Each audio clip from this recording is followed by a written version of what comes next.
Salut à tous les amis, j'espère que vous allez bien. Écoutez, moi je suis super heureux de vous retrouver. Oui, c'est le retour après beaucoup de temps sans vous voir. Ça fait littéralement un jour qu'on s'est pas retrouvé. Je me suis dit c'est Noël, on va quand même vous laisser un petit peu tranquille, puisque vous me voyez depuis plus de 3 ans tous les jours. Je vous fais des vidéos sur l'actualité du FC Barcelone, donc j'ai fait une petite pause, on va pas se mentir, en espérant que le Papa Noël vous a gâté. N'hésitez pas à me dire tous vos cadeaux les gars dans les commentaires. Moi les gars, je vais pas mentir, j'ai été quand même un petit peu gâté, mais on a été aussi gâté par rapport aux infos, parce que hier les gars, les infos mercato, vraiment le Papa Noël nous a livré des infos. Vous n'êtes pas prêts, donc restez bien jusqu'à la fin de la vidéo. Merci en tout cas à tous ceux qui continuent à partager la chaîne YouTube, à liker et à surtout vous abonner. Vous êtes juste des craquitos. Sur ce, j'arrête de parler, on passe l'intro et on commence par l'info numéro 1, c'est parti.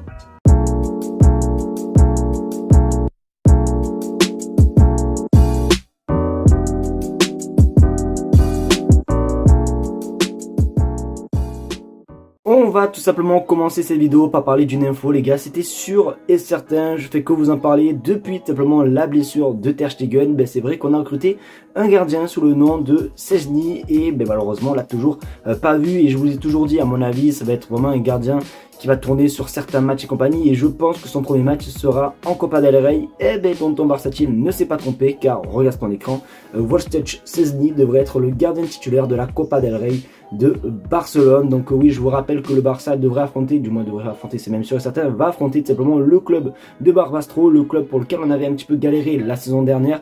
Donc du coup le gardien a priori qui sera titulaire, ce sera enfin Szczęsny, parce que bon, on l'a fait sortir de la retraite, il était tout content de venir jouer dans un club comme le Barça, sauf que malheureusement on ne l'a jamais vu, on le voit juste à l'entraînement etc. Donc à voir. Après il me tarde quand même, parce que moi les gars, petite anecdote, puisqu'il y a 2 semaines je suis allé voir la fameuse défaite face à Leganés en personne là-bas, c'est vrai que dans les échauffements de gardiens, Szczęsny, je l'ai pas trouvé vraiment, comment ça s'appelle, je l'ai pas trouvé, il est pas nul, hein, mais je l'ai pas trouvé, il avait pas du tout envie, tu vois, ça se voyait qu'il était là juste pour shooter et compagnie, bon même si forcément il était pas titulaire, mais en fait j'ai trouvé tellement nonchalant. Donc j'espère qu'en tout cas il va nous impressionner face à ces matchs de Copa del Rey. N'hésitez pas à vous me dire ce que vous pensez les gars dans les commentaires, mais c'est toujours aussi cool de voir un gardien de ce niveau au Barça.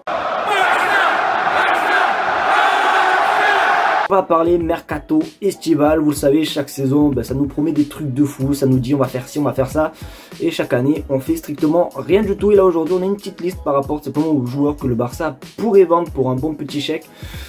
C'est quand même assez ouf. Regarde ton écran, Laporta a demandé à Deco de réaliser des ventes d'une valeur de 80 millions d'euros cet été. Les joueurs susceptibles de partir: Frenkie de Jong, Ansu Fati, Christensen, Eric Garcia et Pablo Torre. Donc bon, honnêtement, comme je vous l'ai dit, à chaque saison ça nous promet des choses, mais chaque saison il se passe rien. C'est pas la première fois qu'on a des rumeurs sur Frenkie de Jong, notamment avec Manchester United etc. Et pour autant il est toujours présent. D'ailleurs j'ai vu aussi que par rapport à un petit truc qui va se passer très prochainement, vous allez voir à la fin de la vidéo, et peut-être que Ronaldo pourrait aussi également partir. Donc à voir, peut-être que le Barça va faire beaucoup de ventes, je sais pas, je pense pas.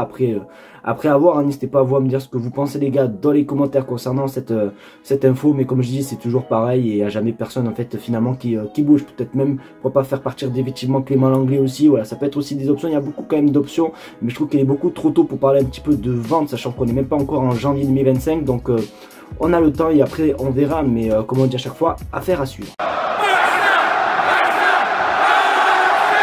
C'est à partir de là que la vidéo va commencer à être intéressante, et c'est à partir de là où le Papa Noël nous a gâté en termes de cadeaux, quand on va parler tout simplement de mercato. Et même si hier j'ai pas fait de vidéo, quand hier soir je suis allé sur Twitter et j'ai vu toutes les infos, je me suis dit putain, les infos que j'ai loupées, c'est vraiment un truc de fou. Car là on va parler d'un joueur que tout le monde fait que parler en ce moment, puisqu'il ne va pas rester à Manchester United. On va parler de Marcus Rashford, et du coup regarde ton écran, la destination préférée de Marcus Rashford en Espagne et Barcelone. Il pense que ses qualités correspondent bien au style de jeu du club. Le Barça est informé de sa situation, mais n'a pas encore fait le moindre pas pour le recruter, et vraiment il n'y a eu que des infos sur simplement Marcus Rashford et du coup Jonathan Tah, les amis, qu'on en parlera juste après. Mais du coup pour Marcus Rashford les gars, c'est comme je dis, comme je le répète à chaque fois, j'arrive pas à trouver vraiment la hype, tu vois. Je suis pas non plus si hype que ça de voir un Marcus Rashford. Alors oui, c'est un bon joueur etc, il a fait des bonheurs de Manchester United à l'ancienne et tout, mais je sais pas, honnêtement je suis pas trop hype. En plus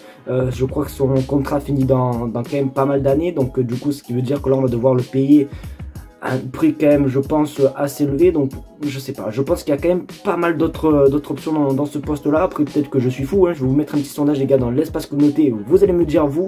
Mais moi je sais pas, j'arrive pas trop à trouver la hype de Marcus Rashford au Barça. N'hésitez pas à vous à réagir les gars dans les commentaires. Là les gars, c'est l'info vraiment qui m'a fait sourire. Là franchement les gars, j'avais qu'une hâte, c'était qu'on soit l'après-midi pour que je vous tourne cette vidéo. Tellement que je suis trop heureux de cette information. Je pense que vous ne l'avez pas loupé, je pense que vous avez tous capté. On va parler simplement de Jonathan Tah, vous avez pu le voir dans la miniature ou bien même dans le titre. Mais hier quand je vous dis que Twitter a littéralement explosé, c'est que Twitter a vraiment littéralement explosé. D'ailleurs les infos nous viennent de Fabrizio Romano, donc autant vous dire que les sources sont plutôt fiables. Regarde ton écran, le Barça continue d'avancer dans les négociations pour signer Jonathan Tah comme cela avait déjà été rapporté en novembre. Les négociations avancent bien pour que cela se concrétise. L'accord n'est discuté que pour un transfert gratuit pour juillet 2025 avec Hansi Flick également impliqué, pas pour janvier. Donc du coup ça se confirme, il y a des négociations du coup pour l'arrivée de Jonathan Tah et cette info fait partie de certaines infos, tandis que hier soir il a ramené une couche simplement Fabrizio Romano en mettant des emojis avec des yeux, voilà, pour dire qu'en gros ça s'annonce quoi les gars. Vous savez très bien quand Fabrizio Romano poste des emojis et compagnie, c'est pas pour rien. Donc du coup oui, on peut tout simplement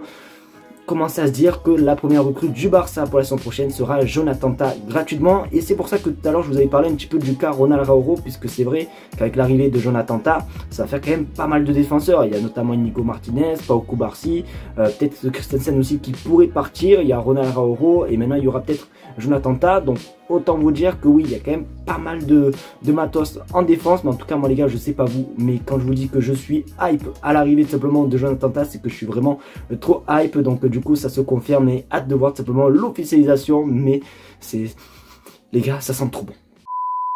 Les amis, c'est déjà la fin de cette vidéo, j'espère qu'en tout cas elle vous aura plu. Si c'est le cas, n'hésitez pas à me le faire savoir en mettant un maximum de pouces bleus, à partager la chaîne YouTube et à surtout vous abonner. Je sais pas si je l'ai dit dans l'intro, mais on tente les 50 000 abonnés, donc franchement ça fait toujours autant plaisir hein, les amis. Même un abonné dans cette vidéo, je serai le plus heureux, donc vraiment un grand merci à vous. N'oubliez pas de me dire un petit peu vos cadeaux, tout simplement dans les commentaires. Moi les gars, j'en ai juste un devant mes yeux, vous allez juste péter vos câbles, le câble. Vous savez, je pars au Canada prochainement et du coup regardez ce qu'on m'a fait, on va vous faire des chaussettes avec ma tête et le Canada. Donc j'avais juste envie de vous partager, c'est vraiment un cadeau atypique. Mais voilà, en tout cas n'hésitez pas, les commentaires sont ouverts. Passez une bonne soirée et on se dit à demain pour une vidéo actualité. Ciao.